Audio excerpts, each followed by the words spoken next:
Good evening. Welcome to Hendrix College. Thank you for coming tonight. I'm excited about the evening before us. We've had a lively day already here with our guests. I'm looking forward to the discussion tonight. I'd like to thank the Hendrix Murphy Foundation and Literature and Language for hosting this event and so many other wonderful literary events during the year. This is part of our annual theme programming this year on crime and literature.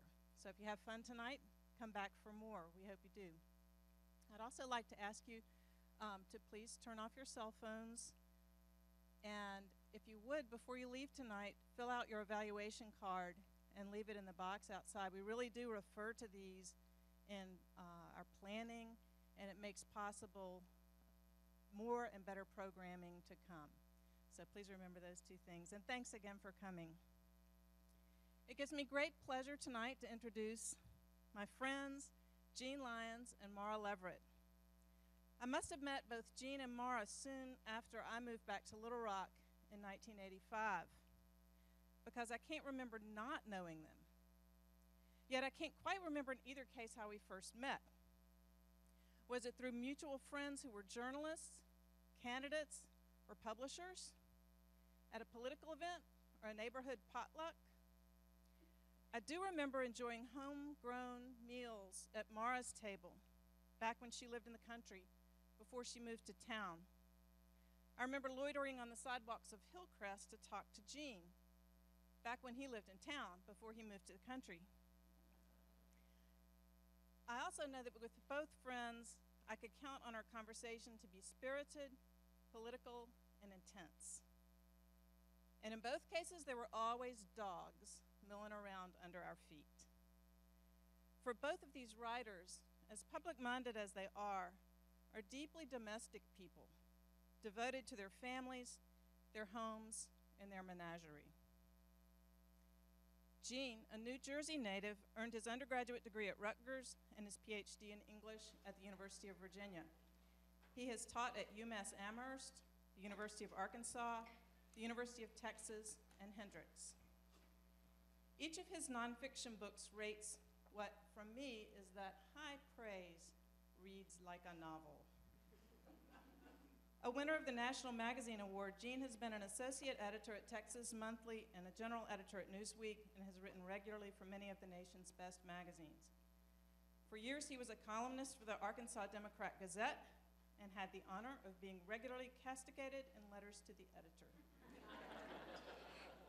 To this day, his Wikipedia entry begins, Gene Lyons is a liberal political columnist. Gene now lives on a farm in Perry County. Mara Leveritt, born in Chicago and raised in Denver, has lived in Arkansas since 1970. She worked at the Arkansas Democrat and the Arkansas Gazette, became a weekly columnist and senior editor at the Arkansas Times, and in 1996 turned to freelancing full-time. Kirkus called her book, The Boys on the Tracks, a wrecking ball tale of tragedy, malfeasance, and machine politics. And the Arkansas Democrat-Gazette said it lures you in and holds you hostage till the end. She won the Booker Worthen Prize for that book and again for Devil's Knot. Other honors include the White Award for Investigative Reporting and most recently, the Lehman Library Writers Fellowship. She is at work on a new book called Justice Not. It's telling in a way that when I think over my friendship with Gene and with Mara, I can't single out the beginning of the thread. At some level, what both these writers address is the enmeshing weave of the personal with the political, which is especially visible in a small state like Arkansas, and the effect of that tangle on the justice system, for better or worse, a widow's web, a devil's knot. Now, in the best spirit of that kind of close-knit community, let's welcome Gene Lyons and Mara Leveritt.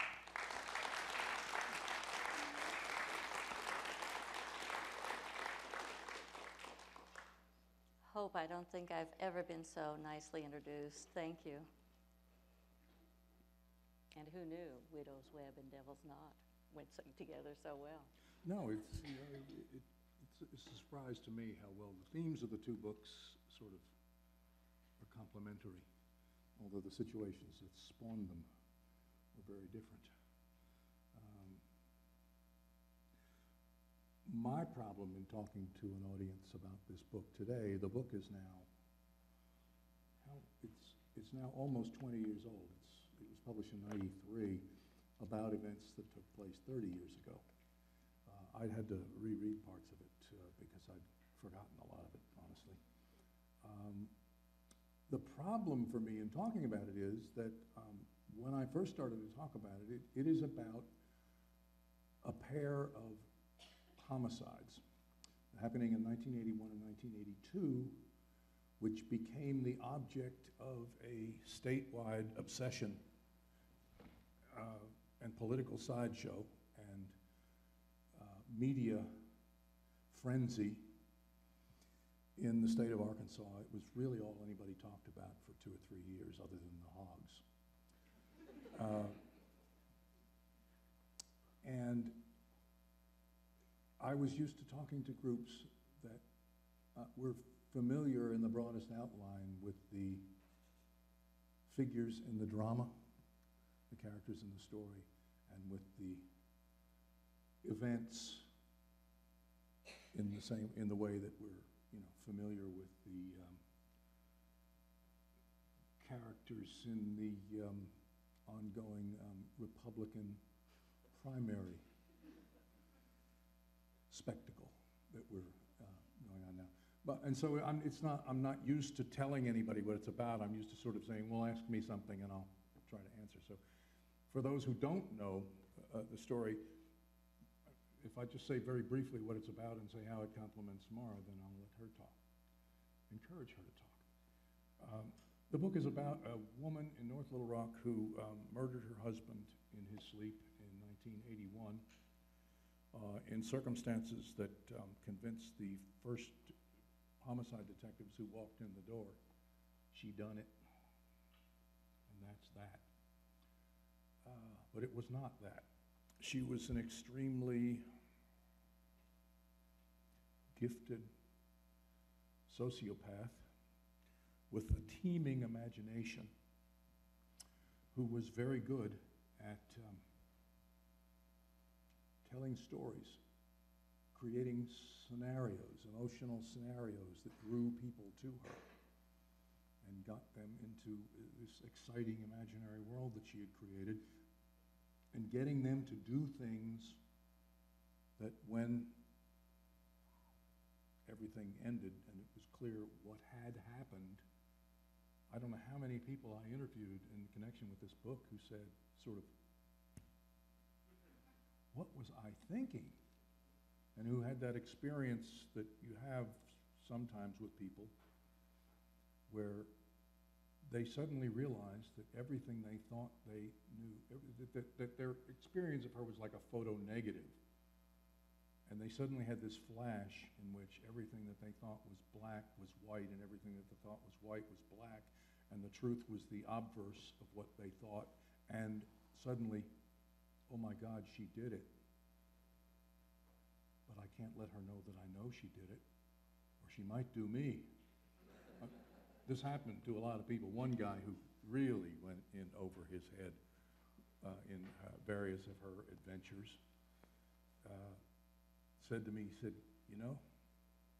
said it to the police detectives, actually. I figured by then that I knew she'd done it, but you can't just go in and retire from the mafia. Cut to the chase, she hired the best criminal defense lawyer in Little Rock. She escaped indictment.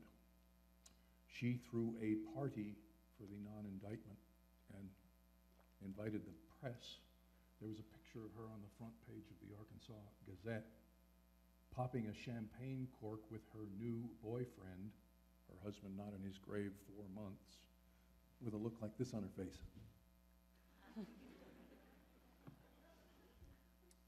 Once the press discovered her and she discovered the press, they were off to the races. She became a regular feature on the evening news, on the front page of the newspapers. A year later, the defense lawyers wife's car was bombed. She survived. More speculation and frenzy. On July 2nd of 1982, two killers came to Alice MacArthur's front door and chased her into her house and shot her dead and left her and got away clean. She had convinced these two hitmen to do the killing on spec. She was going to pay them for the job, and she had convinced them that this man, Bill MacArthur himself, was going to do it, was going to pay them. The case became a political football between Tommy Robinson, the elected sheriff of Pulaski County, and on the one side, who was totally on her side and believed the story that she was telling about this man forcing her to have his wife killed, and the detectives in the North Little Rock and Little Rock Police Department on the other side, who thought, she's crazy, she did it all. After a very thorough investigation, he had nothing to do with it.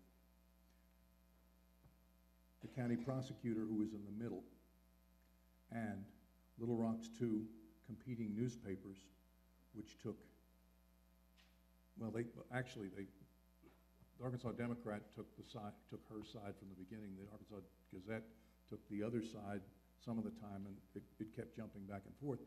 It became a media storm, a media frenzy like I'd never seen in Arkansas before. It was a thermonuclear weapon in the newspaper war between the two papers. The papers competed with each other day by day to see who could publish more column inches about this lurid murder with intimations of drug smuggling and hitmen and gangsters from Chicago and gangsters from St. Louis and gangsters from New Orleans and sex, drugs, and everything but rock and roll. It was pretty much a country thing. And everyone in the state became obsessed with the case to the point where the passions of the audience began to drive events. And she began as the coordinator of this show, along with Sheriff Tommy Robinson, a native Arkansas demagogue like we haven't seen since, thankfully, to create this enormous spectacle. At one point, he arrested this attorney, Bill MacArthur, at halftime in the Super Bowl and paraded him, had the media come down, so everybody in Arkansas that was watching the Super Bowl, which was probably every male over 10 and half the women, got to see this guy in chains going, it just became a spectacle. It required, I haven't counted them, but I think 4 or 5 murder trials before it was all over. A totally illegal grand jury.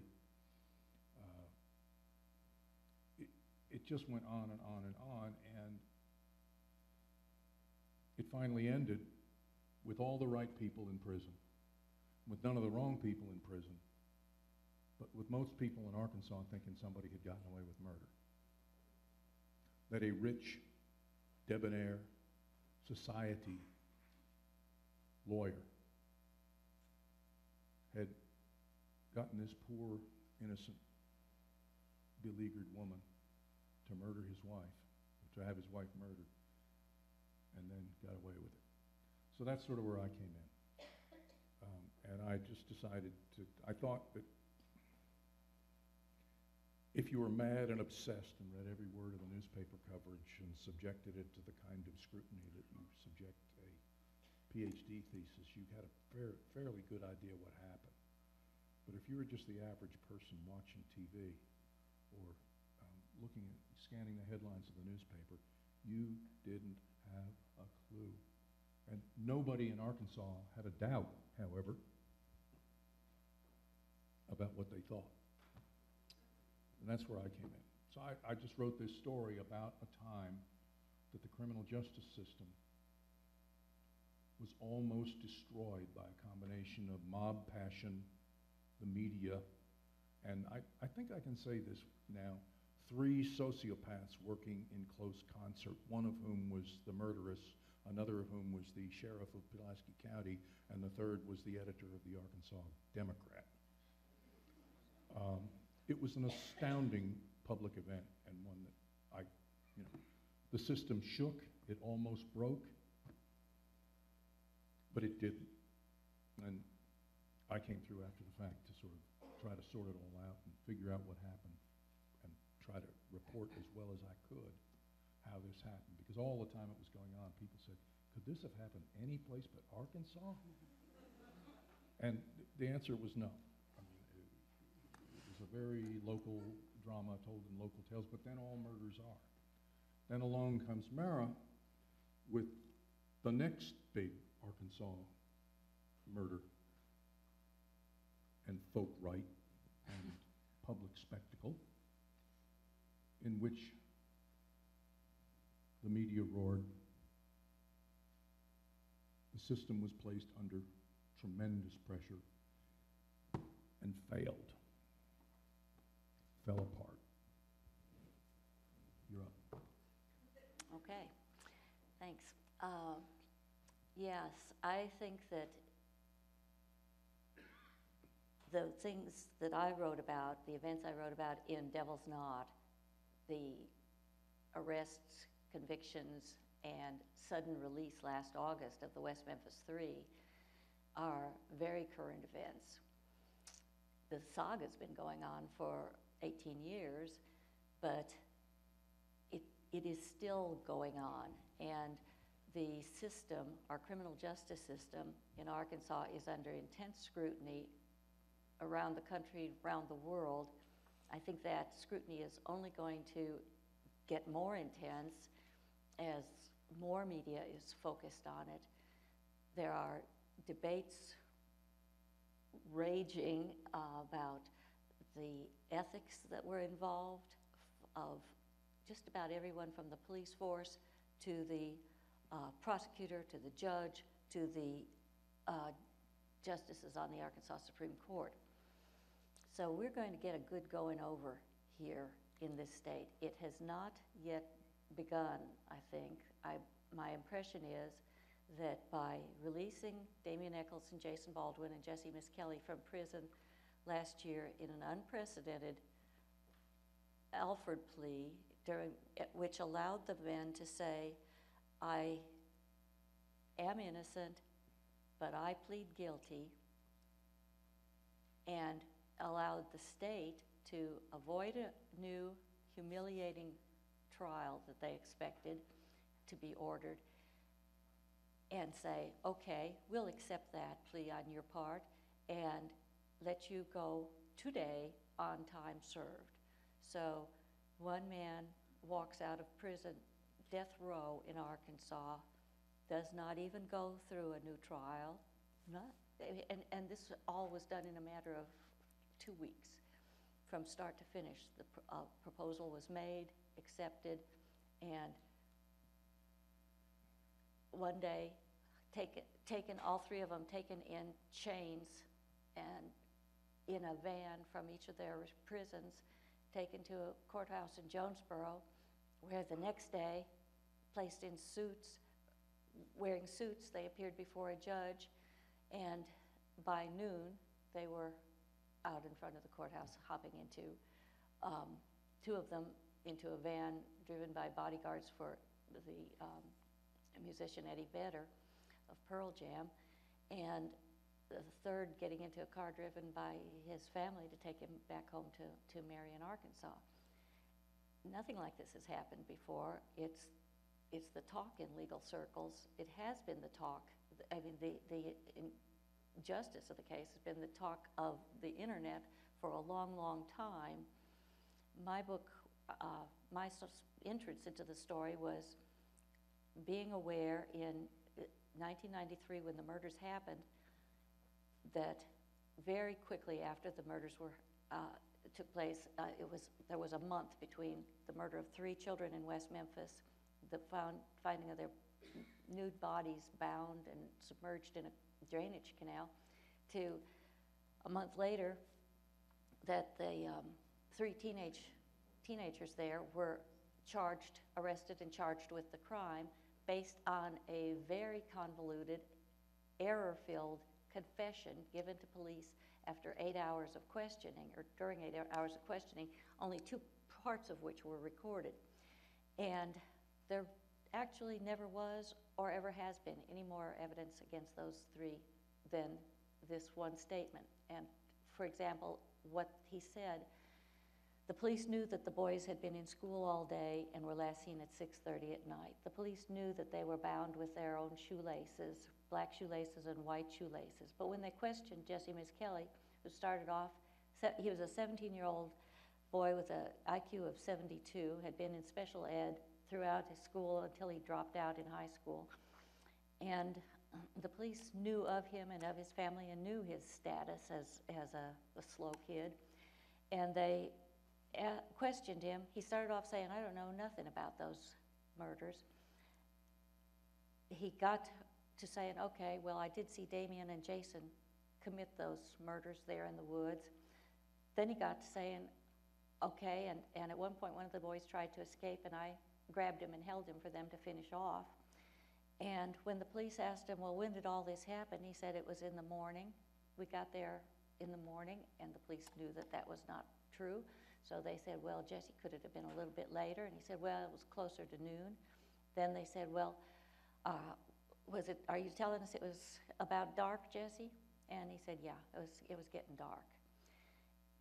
They said, were those boys bound with anything? Were they tied up? Yes, they were. They were tied up. What were they tied with? Brown rope, he said. And there were many other discrepancies. Based on nothing more than that, the other 2 were arrested that night. Within days, those 2 brief recorded portions of his statement were released to, a transcript of it was leaked to the Memphis Commercial Appeal, which ran it on the front page under headlines that spoke of Satanism and occult worship, because that had been a theme that the police were investigating. And they asked Jesse, were these satanic? And he said yes. And so Satanism enters in, then the occult, and those 2 words then would keep on recurring and recurring and recurring in the media that followed, especially television media. So the commercial appeal got the transcript of his recorded statements immediately, which is illegal, and for whoever did the leaking, but that question was never pursued. And then simultaneously, the judge sealed the arrest warrants for the 3, saying that for me to release these would prejudice the jury. So what was kept from the public was any idea of how slim, how scanty, how non-existent was the information supporting these statements by Jesse Miskelly, which even in the recorded parts, you can tell the leading that was going on. So a judge sealed on the one hand, officials leaked on the other, and that was the status for months as going into the trial.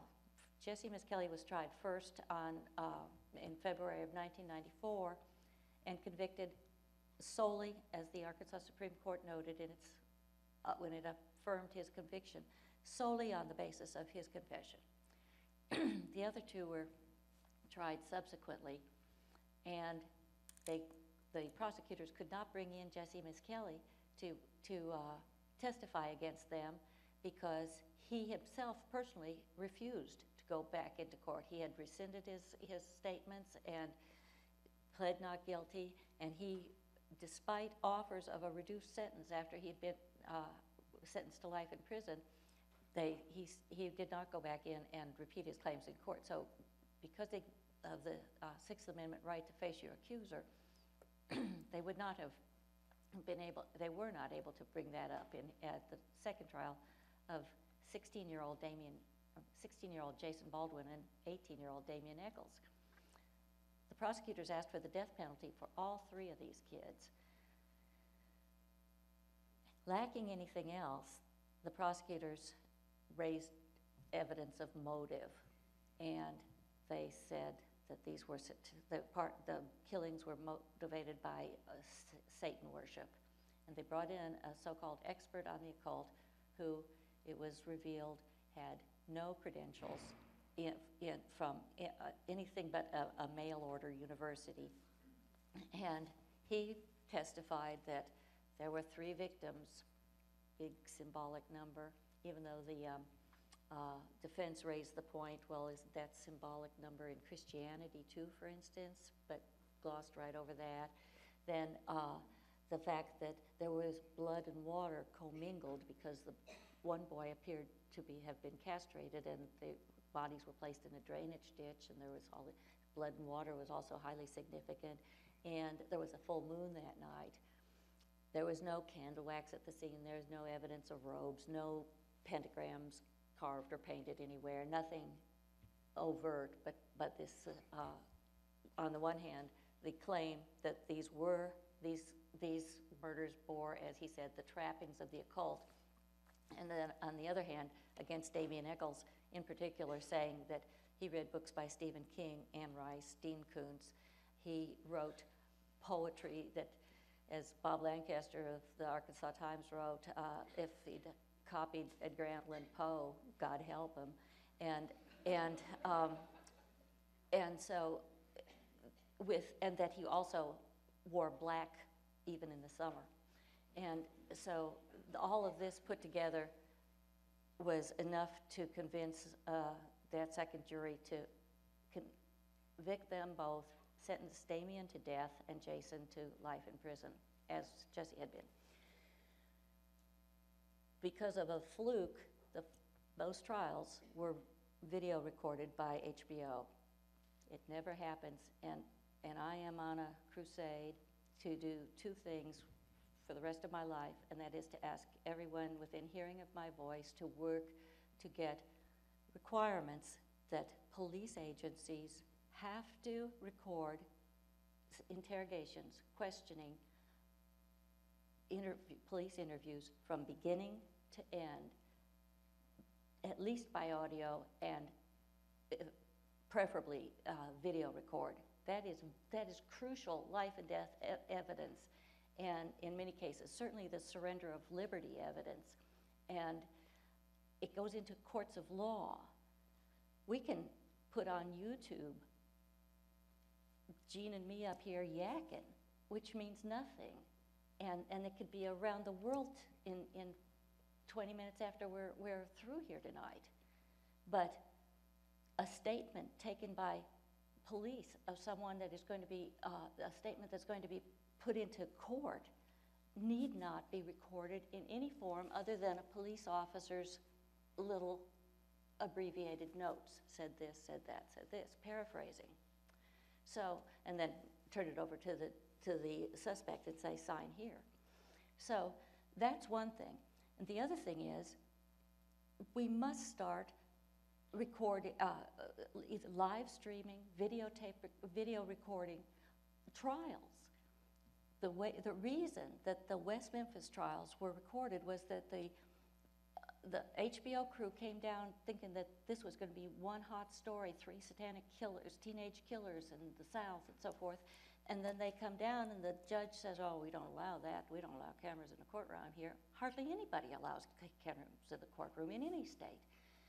But they were talking at one point about security before the first trial, and the judge said, well, we got a problem with the sound equipment in that courthouse, and up-piped the HBO guy, said, well, we can help with that. We'll put in a sound system, and he said, well, you do that, and you can film what you want to. So they got good quality sound, and they got access to both of those trials, and it is only because of that those men are out of prison today. But it should happen for everyone who is placed on trial, and there is no reason not to. And we as citizens must get the courts to realize this. So, because the trials were recorded, and because a very fine documentary film was made called Paradise Lost, which was released 2 years later in 1996, the world became interested. People were astonished that this could happen in Arkansas at the very end of the 20th century. 300 years almost to the day after the Salem witch trials. As one person told me recently, that was a religious lynching. And I think that's an apt phrase. There was a cult of cults. There was a religious cult that was obsessed with satanic cults, which by and large didn't exist. Nationally, that was going on. I thought one of the most striking things in your telling of the story was the jurors in a small community like this, where this religious fervor was running high. And let's not forget there was an act of horrible evil at the base of this. Mm-hmm. People were frightened. Very frightened. And a lot of pressure on the police to get this wrapped up. Pressure on the police, and then when it came time to try them, the jurors in these small, maybe I understand it better now because I live in a county with more cows than people, which I didn't when this happened. The jurors were afraid to find them not guilty. They would not have been able to go back home. Or walk into the grocery store and have people if they say, voted not guilty. how did you let those Once they killers go? impaneled the jury in that community with the passions running the way they were running, those guys were going to be guilty no matter what happened in the courtroom. Since the records have been unsealed, I got some juror interviews that were conducted by investigators, and one of the jurors said she was afraid just to be well, two of them are on record saying that they were frightened just to be in the room with Damien Echols. And one of them said, I looked at him and I thought I was seeing Satan walking alive. That was how very, very real it was. And the prosecutors were playing right into it. In the closing argument, John Fogelman, who was the deputy prosecutor, now a circuit judge, said, if you look at Damien Echols, you see there is not a soul in there. It had overtones of the Inquisition, it had overtones of Salem, and it was here. And people around the world, once these documentaries, and then later my book came out, which kind of delved more into the mechanics, the legal mechanics of how this was all pulled off, became pretty much outraged and have stayed that way. And money from a lot of very wealthy people, including Peter and Fran Jackson of the Lord of the Rings producers and the other movies, and many celebrities contributed a lot of money, which led to a lot of more investigations, which led to hiring much more skilled, nationally known lawyers, and to the point where it looked like at the end of this, last December, there was supposed to be a hearing where it was expected that a judge was going to order a new trial. And that was the barrel of the gun that the state was looking down, thinking, if we have to go to another trial and we can't bring in the occult expert with his mail order university degree, and we can't use the Satan walking alive line, we're not ever going to be able to win. It's going to be a drubbing. And so they were willing to accept this deal that was offered by the defense. The situation now is that immediately they were out, requests were made to the governor to exonerate them. Governor Beebe said, no, he will not. And so these three are out of prison, convicted of killing 3 children. They immediately got on plane. Damien Echols went with the Jacksons and flew to New Zealand. Jason has gone off with the HBO cruise and has been to Amsterdam and around Europe showing their 3rd film on the subject. A new documentary film has been produced called West of Memphis, which just premiered at Sundance. Hasn't been seen yet. It's only shown in 2 places so far, but it's going to be playing in theaters nationwide in September. And a film of my book, Devil's Knot, is being made, to which Reese Witherspoon and Colin Firth have just signed on to star. and that will probably come out early next year. All of these things are going to just, I think that the Attorney General and all of the prosecutors and everybody are just we're hoping that by letting these guys out of prison, it would all go away nicely, and I'm afraid that's just not going to happen. So, with that, and because Gene and I have been talking for the better part of the day. When we haven't been talking at people, we've been talking to each other, so. Yeah. We're both fairly talkative. We'd like to hear what about any of this interests you, and if you have any conversation to throw at us. And we actually have a mic for this, so we'll do a Phil Donahue if that reference means anything to anyone.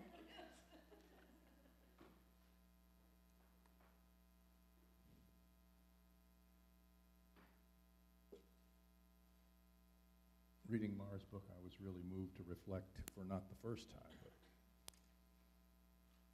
for the first time recently, I suppose, how thin the line is between civilization and its opposite, how easy it is to slip back into a 17th century witch trial in 20th century America. And then once that's happened, it's a wonder they didn't put them in dunking stools. They used to throw witches into lakes to see if they floated. And then, but the amazing thing is how the system failed to hold. It was like a levee breaking in terms of the passions of the audience of this drama. Yes, but the system, in terms of the legal system, is so far, it's like this, it seems to me. It's hold in every way it can. And from the police who are still saying we got the right guys, to the prosecutors, judge, everybody's saying we got the right guys, the Attorney General, the Governor, the Supreme Court, it's all, and there's this tremendous pressure coming at us that's only going to increase. But then once everyone in the system was committed to a version of the story, they stayed with it. Yeah, sort of like Mary Lee Orsini. Well, yeah, except she, but she was making it up as she went along. I meant the professional people in the system. I meant that the I do too. The line is the professional integrity of the people in charge of the criminal justice system, which almost founded and broke because there were people in the criminal justice system in Pulaski County that didn't have any integrity or professional capacity, and they were the people who got on TV the most. But there were some shameless, but there were others who did, and who bowed up and said, no, absolutely not. This is not going down in this jurisdiction. We are not letting this happen. We're not railroading a guilty man. We're not railroading an innocent man because it would be more popular on the evening news shows. It's not happening. It was a nip and tuck fight, and it was close at times, but the system did hold. And in this case, no one in our criminal justice system has stood up and taken that line. So one of my lines that I tell people is, if you're going to kill somebody, don't do it in Pulaski County. I just mean they have a highly professional police force down there, and those detectives are relentless, very smart, very skeptical, very tough. And people who have never encountered that kind of astringent intelligence, that kind of, if you tell them your name, check and see if that's right. You know, is that his real name? See if he's ever had another name. He says he's right-handed. I saw him pick up that glass left-handed. Let's see if that's right. Why does he want us to think he's right-handed? I mean, that kind of mind, you don't have to be a genius, but if you're an observant person with that kind of skeptical turn of mind, and it was like when this crazy woman finally got into the system and got with the real homicide detectives and the real prosecutors, the vice started closing on her. And she kept doing ever more fanciful, you know, like a butterfly, but it kept closing and closing and closing on her till she didn't have anywhere to go anymore. But all this was done under enormous pressure, enormous political pressure, and headlined every night in the paper and television. Yes. Did you interview Mary Lee Orsini? I did. Book, and how did that go? It was a two-part interview. I interviewed her at the penitentiary, the women's unit down there, in a small room with 3 glass walls. There was always someone watching us. I started with fairly general questions and asked her a lot of questions as she was doing her act. And I mean, it was so overt and so silly. I thought, at some point in this interview, I remember thinking, where does she think I think we're going to go, her and me, for me to receive this wondrous gift that she's promising me? And then after an hour or so, I thought, well, I've got 1 more hour to talk to her, and I'm either going to let her know that I know she's full of shit or I'm not, and I better do it now. And so I challenged her on a couple of things. And at that point, she became as threatening as she'd been seductive. And she basically, I don't remember if she said this in so many words, I know she said it to other people, basically said, I can be very dangerous. That was her whole demeanor changed, everything changed. It was like you were petting a puppy and it turned into a rattlesnake. It was maybe not quite that dramatic, but I mean, it wasn't like in the movies where someone goes, but there was a very distinct change in. I just thought it was an evidence. But by that time, I wasn't fearful of her. I knew that there was no longer anyone out on the outside who was dangerous, who would believe anything she said. She'd run out of allies.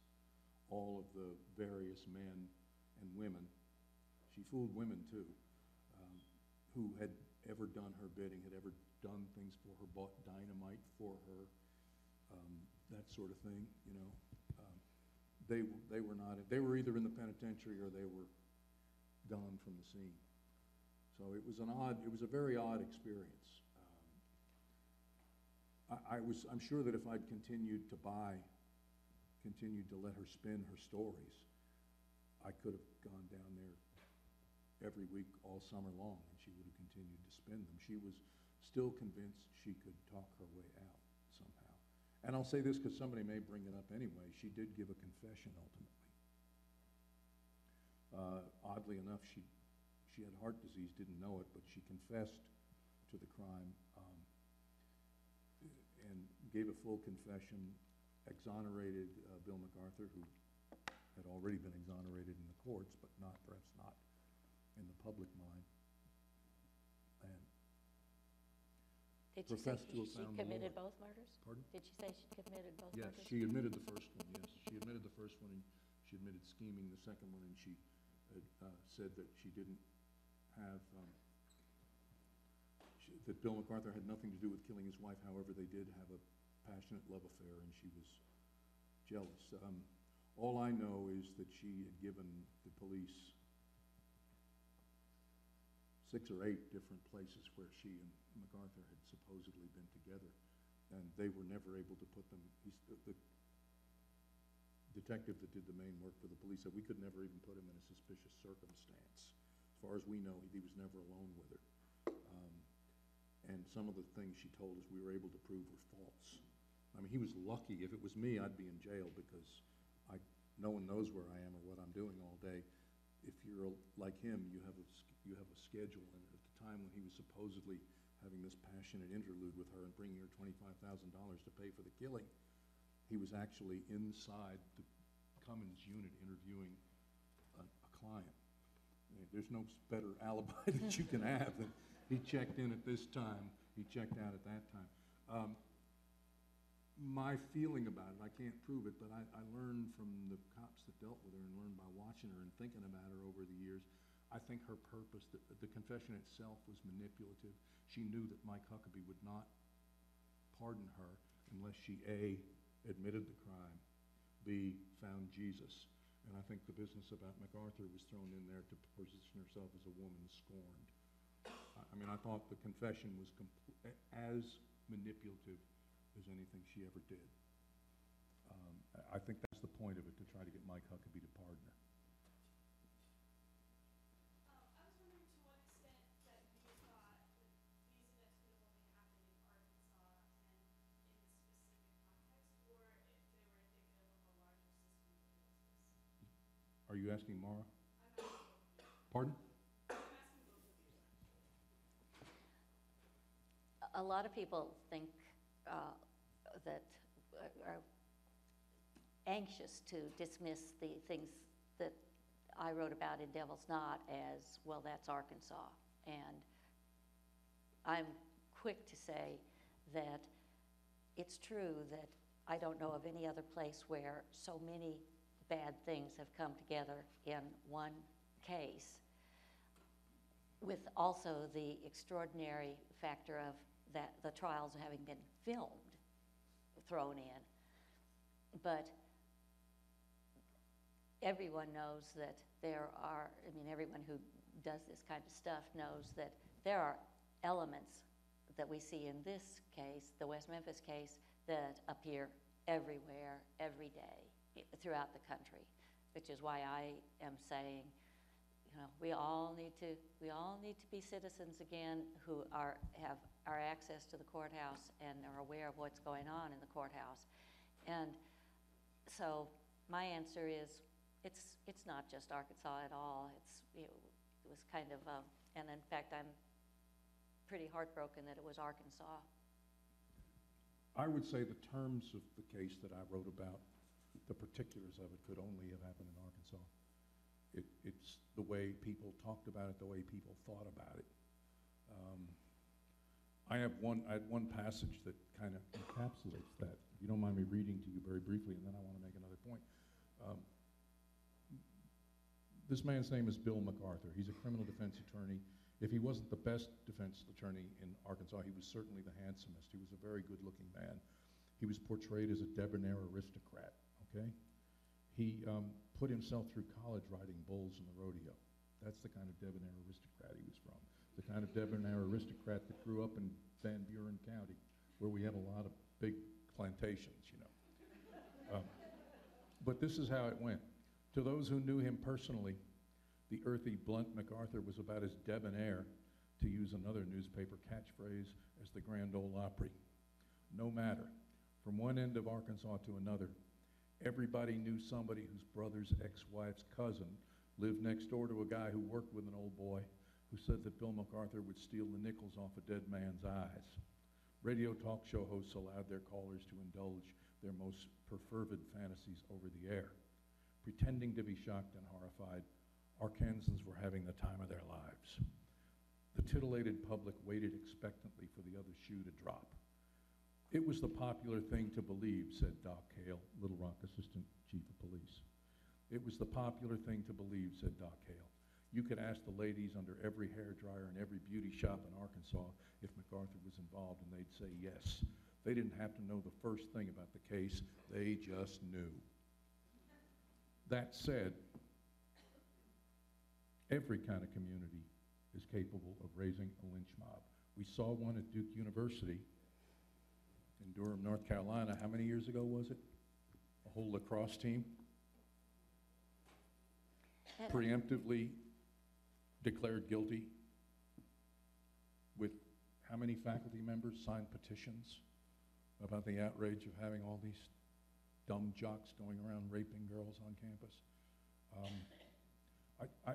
That just jumped into my mind, but these things can happen almost anywhere, and the line against them is the professional integrity and skills in the system. And in West Memphis, it definitely failed. And now I'm going to amend my first statement to say that I think that one factor in the West Memphis case that was more unique to Arkansas was that particularly that part of the state, but the fundamentalist belief system that was so pervasive over there certainly provided a culture that the prosecutors exploited in this case. And that belief system is not throughout the rest of the country. That certainly was a factor. But it's all over the South. Well, yeah, Could have and happened in there Mississippi. are pockets of it everywhere too. Yeah. So, No, I mean, I think that the events that happened in Mars' book could have happened almost anywhere in the rural South. Yeah, I was just thinking about how the time that it took for the respective crimes to be committed, and then the hours that each of you spent in researching and writing these books is staggering, right? And as I was thinking about that, I thought, you know, that there had to be moments that were more difficult in whether it was interviewing or processing the information or actually writing down things that perhaps you didn't want to write. So I was curious, in terms of you know, the two of you being writers, what were the most difficult aspects, or the most difficult aspect of putting each of your books together? I'll start. That's a fun one to think about. I felt that in my first book, I had a sympathetic protagonist, the mother of a murder victim, who basically I wrote about all the way through, and that was a good way for a first book. In this book, I did not have exactly that. It was much more, and it was a far more complex story to tell with so many different things going on. And essentially what I felt that the Devil's Knot, what I was trying to do in Devil's Knot, that I came to realize as I was struggling against it, was I felt that I was a person who knew that a magic trick had been performed in front of a lot of people's eyes, and they all believed that it was magic. And I was the person who was trying to say in language that what you didn't see was that while this hand was moving over here, this was pulling this lever down here, and doing that over and over and over again. So writing about what was the public perception on one level, what was going on with the media, and what was known, and then going into the transcripts and going into references that had never been seen or written about before, and saying, and this is what the judge was allowing in, and this was what, and this is how it passed by the skin of its teeth, and really never should have, even at that, the Arkansas Supreme Court's, to get through without the Arkansas Supreme Court finding anything wrong. The opinion that they wrote in Damian Nichols and Jason Baldwin's case was the longest, 80 pages, the longest affirming opinion they have ever written on any case yet, or to that point. And Affirming that a minor child can be badgered by police for 12 hours without having a lawyer or his parent. Well, yeah, well, that was the Miss Kelly one. They affirmed the whole thing, and as though giving it their blessing, it was all perfect. And that was the magic part. That was the legal magic that pulled it off, that took away, and if officials had had their way, would have had Damien executed by now. But then there was all this other stuff. And it wasn't just evident to me. It was evident till it became more and more evident to more and more people as they too had access to information. And that's now what the state has been up against. That was it wasn't just one part. That was kind of the ongoing difficulty that I faced. Mara described this morning how she became The phrase we used to say in our misbegotten youth was radicalized during the writing of the book, and it wasn't until the book was done that you became aware how passionately you'd come to feel about it and how you had discovered what you felt. It's not, the book itself is not really a work of advocacy at all. No, and I didn't want it to be. The shock in the book comes not from her passion, but from her arranging of the facts. It's not. I think you can tell Mara still feels real strongly about it, but it's not. That's not how the book is. The book is much more dispassionate than that, and for that reason, much more. I'm not only much more effective, but very effective. Thank you. In my case, I guess the thing that I didn't know, I had a pretty good idea of what had broadly happened and who the good guys and the bad guys were in the story, but I don't think I hit on the theme until I was hit on what really drove me. For one thing, that's the most difficult thing. It was just an incredible amount of intellectual grunt work. It was much harder to do than my PhD dissertation by a factor of 3. No, it just was. There was just this massive data coming from all different directions, transcripts, newspaper stories, police records, you know, it just, and I had to make an enormous outline, chronological outline, putting in, well, this guy said this on this date, but he said it about that. When I said this morning, pardon me for saying it again, it's maybe the 3rd time you've heard it today. Diane, I know you've heard it several times. I can still remember where I was sitting and what the weather was like on the day I was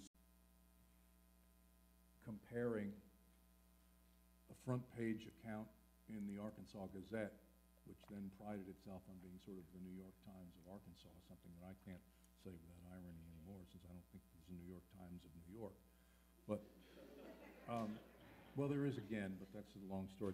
But I can still remember I'm reading the story in the front page of the Gazette, the account of the testimony about the crime scene in the Alice MacArthur murder, and I'm looking at the transcript, and I'm looking at the 8x12 crime scene photos taken that day, and I'm seeing there's no relationship between what the newspaper says the testimony was and what the testimony was. The crime scene, as described in the newspaper, was designed to focus suspicion, guilt, really guilt, on this man, Bill MacArthur.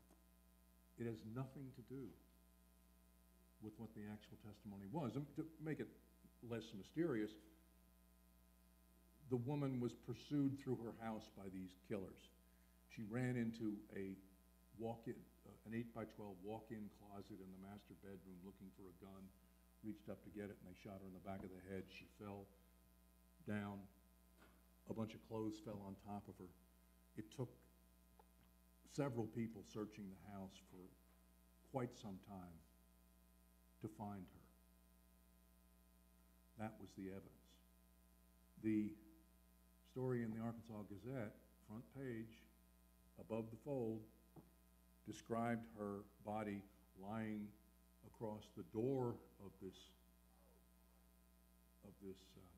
closet with her legs sticking out into the bedroom, making it impossible that her husband could have come home, hung up his coat, and gone to look for her without seeing the body. It was a direct accusation. He could not have not seen the body, ergo he did it. Well, I just remember being stunned and thinking, as a journalist, I got into journalism through literary journalism and through monthly long-form journalism. I could not conceive how anyone could do that.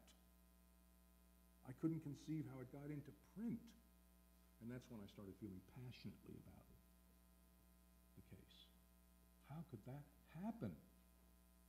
And of course, you would never see, and I had a lot of friends at the paper, still do, well, it's not there anymore, but some of the people who were there then were my friends then, they're still my friends.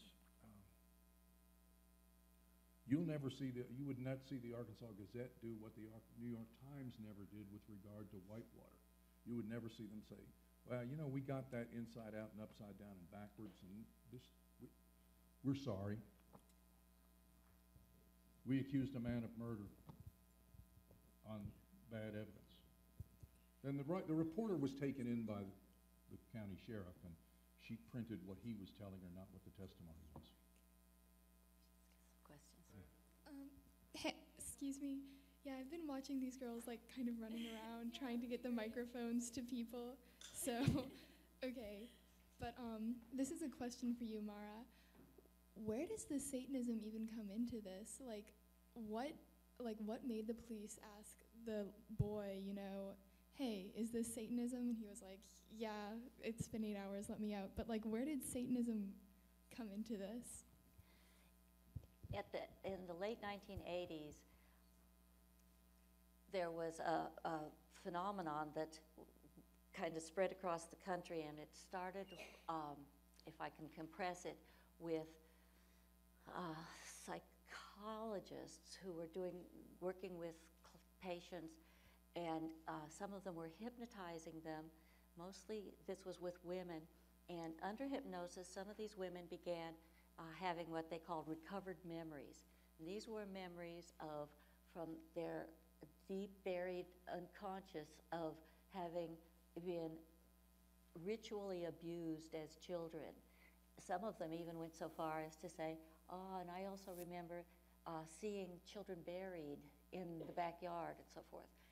And so that idea of ritual abuse, and that there would be often people wearing robes and candles and things like that going along with the ritual.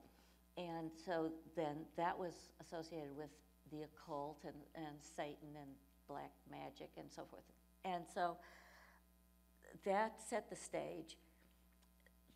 A lot of churches became really interested in that phenomenon, and media bought into it, and Geraldo Rivera, very sensational television guy at the time, shows, but even well-known, respected venues were talking about this whole recovered memories and so forth.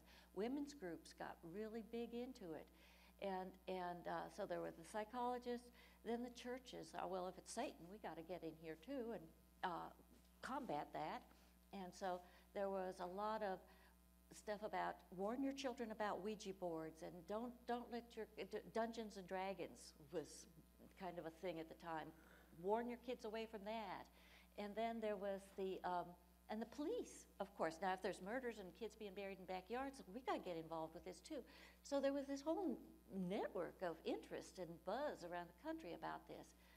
The FBI had assigned one of their agents to basically do a huge amount of research onto every one of these claims, and he and the FBI in the 1992, just about the year, I think it was 92, the year before these murders took place, he had, the FBI had put out a paper saying, we find no validity to any of these claims. We can't find one ritually abused, murdered kid in any backyards.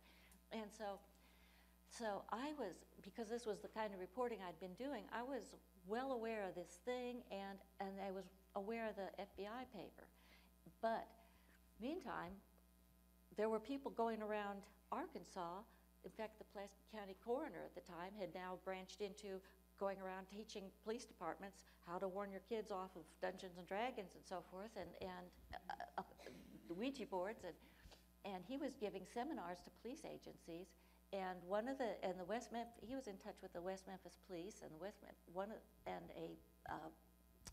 a juvenile officer named Jerry Driver in West Memphis was really big into this. He was an Episcopalian, but he just really bought into the whole, there's Satanists among us kind of thing. And he saw that there was graffiti around town of pentagrams and things that scared the hell out of him. And so... Basically Beavis and Butthead stuff. Yeah.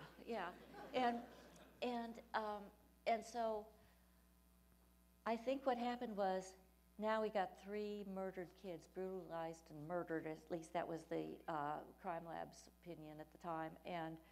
And who else could have done such a thing but the same people who were putting up the pentagrams? And this is clearly a case of ritual abuse. And we have gone around and stopped Damien Eccles as he's been walking around town. He didn't drive. None of them drove cars.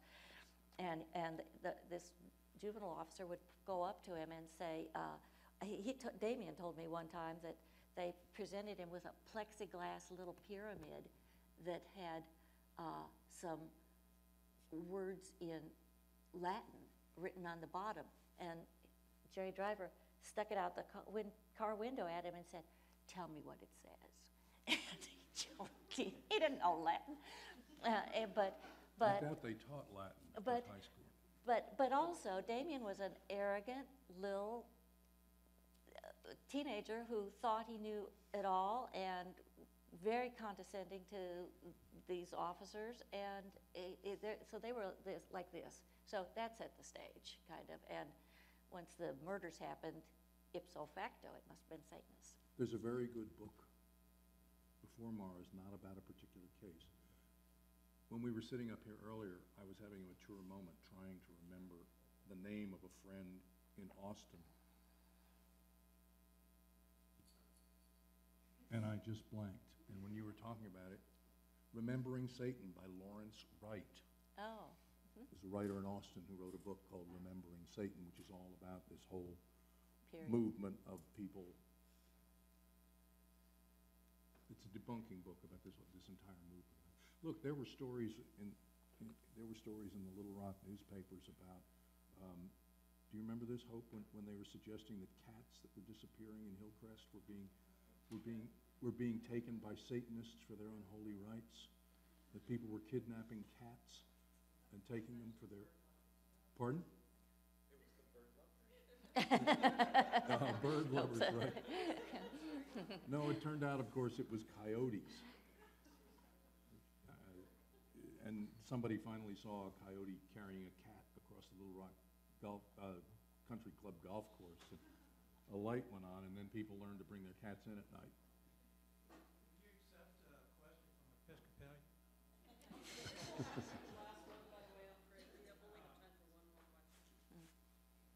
Let me ask a couple of things. Gene, your book was written about a crime when did you know the results of the crime when you wrote it, after you wrote it? Yes. Okay, now yours was an examination of a trial in which you don't know the outcome of the actual crime. You know the miscarriage of justice, I believe. Have not read your book. My wife has, and I guess the question really is about, and I don't know if you have indications of what you think the result, who the criminals are per se, but it seems like you had a more complete story to tell in some ways, and Myra, yours has some incompleteness to it, but the act that you're describing was concluded in a way that was. My mom said, after I'd written the second book, and she said, "Hon, why can't you write a whodunit that by the end tells us who done it?"